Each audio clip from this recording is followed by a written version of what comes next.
그냥 열심히 운동만 하면 노화가 늦춰질 거라고 생각하셨나요? 방법이 잘못되면 오히려 가속시킬 수도 있습니다. 이번 영상에서는 어떤 방법으로 운동을 해야 노화 속도를 늦출 수 있는지 자세히 알려드리도록 하겠습니다. 분명히 주변 사람들도 잘못된 운동 상식으로 노화를 가속시키고 있을 겁니다.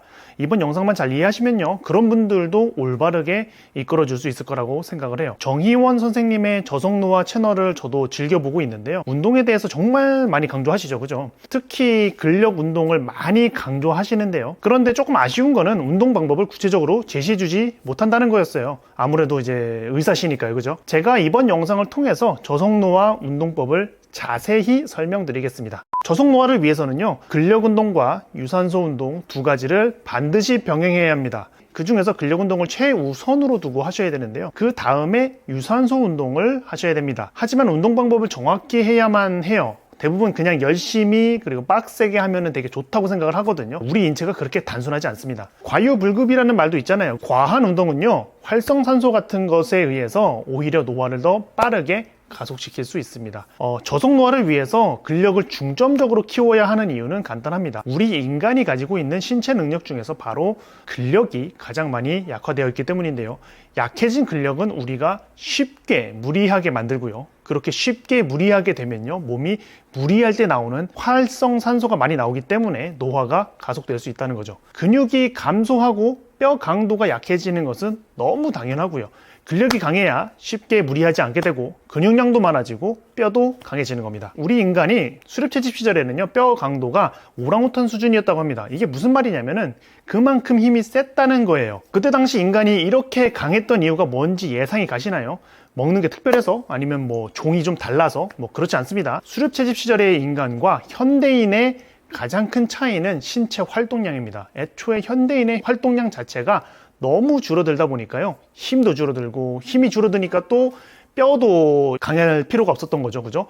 즉 현대인은 원래 인간이 가져야 하는 근력보다 엄청 약한 근력을 가지게 됐다는 것을 의미합니다. 그리고 나이가 들면서 근력이 매우 크게 또 감소를 하죠. 안 그래도 낮아진 근력이 더 떨어지니까 문제가 더 크게 발생하는 겁니다. 해외의 어떤 연구에 따르면요, 40세 이전보다 40세 이후에 다리 근력이 최대 40.9% 감소했다고 합니다. 이건 나이가 들수록 근력이 더 크게 감소한다는 것을 의미하죠. 근력이 감소하면 단순히 힘만 약해지는 것은 아닙니다. 속도도 느려지는데요, 속도가 빠르려면 힘이 강해야 하니까요. 출력이 높은 엔진을 가진 차가 더 빨리 달릴 수 있는 것과 같은 겁니다. 그래서 나이가 들수록 가능하면 20대 때부터 근력 운동을 꾸준히 그리고 정확하게 해줘야 됩니다. 그래야 근력이 강해지고요, 강해진 근력은 당연히 근육을 늘려줍니다. 그리고 뼈도 강해지고 속도도 빠르게 만들어주겠죠. 그렇다면 근력 운동은 어떤 것을 하는 것이 좋을까요? 프리웨이트를 하는 게 가장 좋습니다. 간혹 프리웨이트가 너무 어렵다고 머신 운동으로 하려는 분들이 계신데요, 머신 운동은 전신 근력 향상 효과는 조금 떨어집니다. 그래서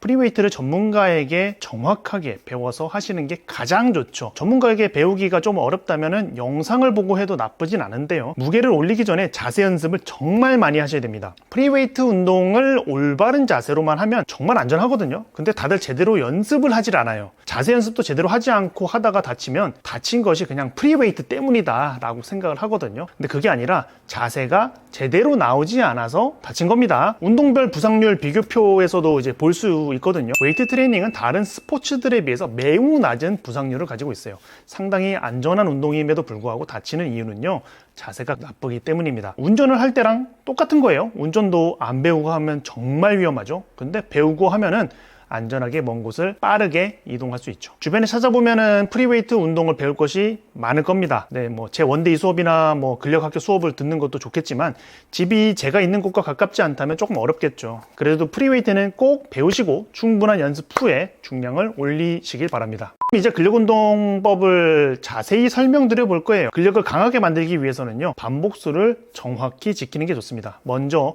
이 그림 한번 볼까요? 이 그림은 NSCA CPT라고 하는 미국 체력 전문 퍼스널 트레이너 자격증 교재에 들어있는 그림인데요, 반복수에 따라서 우리 몸이 발전되는 것이 다르다는 것을 나타낸 그림입니다. 여기서 노란색이 가장 빠르게 발달된다는 의미고요, 보라색은 두 번째로 빠르게 발달된다는 의미예요. 자, 근력 부분만 한번 봅시다. 1에서 6회 사이가 가장 근력이 효율적으로 오른다고 나와 있죠.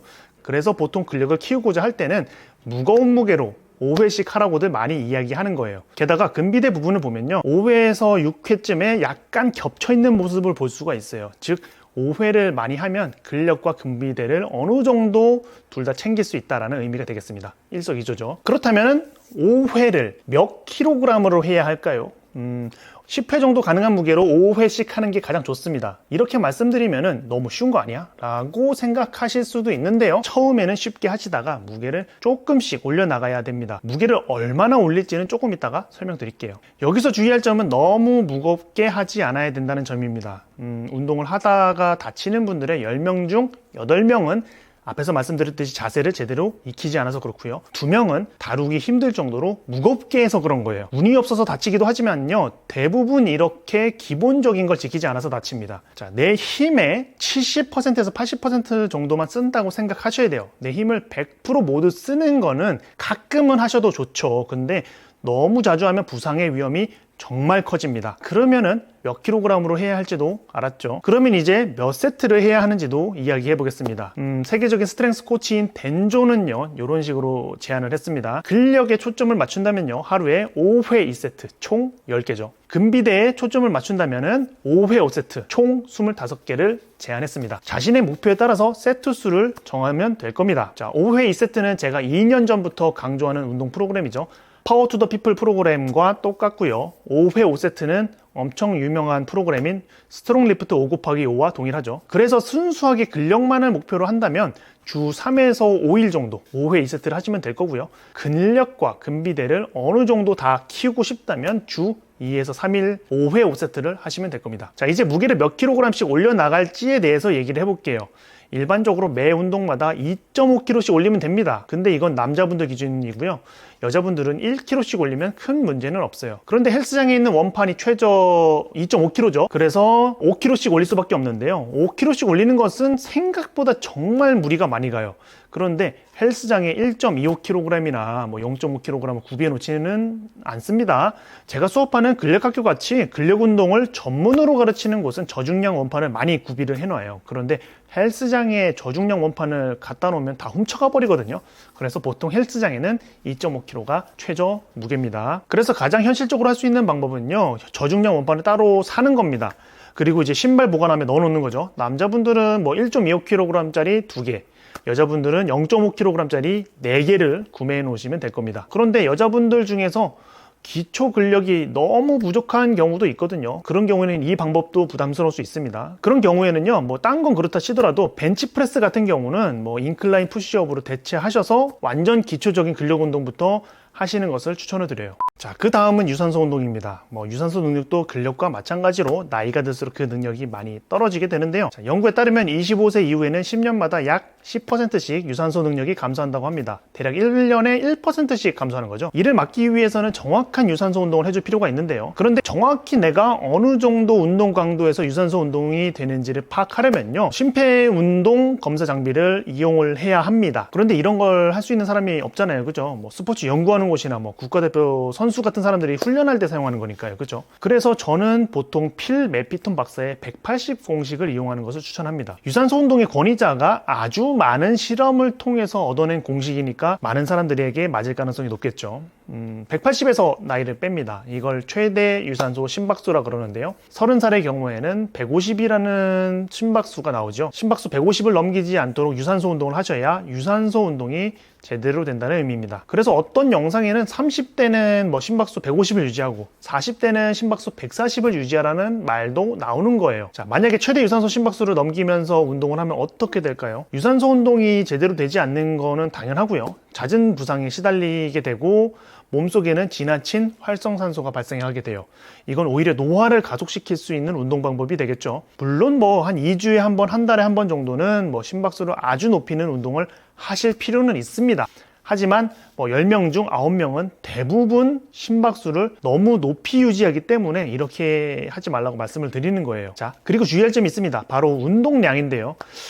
가끔 착각하는 분들이 계셔요. 최대 유산소 심박수만 넘기지 않으면 10km든 20km든 뛰어도 그냥 괜찮다고 생각하시는 분들이 계시거든요. 그런데 그건 아닙니다. 어쨌든 러닝을 할 때에는 근육이 사용되죠. 근육의 힘과 지구력이 약하면 오래 뛸 수가 없습니다. 근육이 지쳤는데도 불구하고 계속 뛰니까 발목이나 발에 통증이 생기는 뛰는 거예요. 뭐 1km에서 3km 정도 짧게 뛸 때는 괜찮다가 10km 정도만 넘어가면 발목이 아프다는 분들 계시거든요. 그런 분들은 아직 10km 정도의 장거리를 견딜 만한 근력이나 근지구력이 나오지 않는다는 뜻이죠. 이런 사람들에게는 근력 운동이 필요하겠죠. 그리고 유산소 운동량을 줄여야 한다는 뜻입니다. 자, 그래서 저는 개인적으로는요, 결국엔 캐틀벨이 답이라고 생각합니다. 앞에서 근력이 떨어지면 뭐 속도도 함께 느려진다고 말씀드렸는데요. 힘과 속도가 느려진다는 것은 몸이 낼 수 있는 출력이 전체적으로 엄청나게 떨어진다는 것을 의미해요. 이걸 아주 쉽게 개선할 수 있는 운동이 바로 캐틀벨 스윙과 같은 캐틀벨 운동들이에요. 캐틀벨 스윙은 바벨보다는 가볍지만은 적당히 무거운 무게를 아주 빠르게 동작해야 하는 운동이거든요. 그래서 우리 몸의 힘과 속도를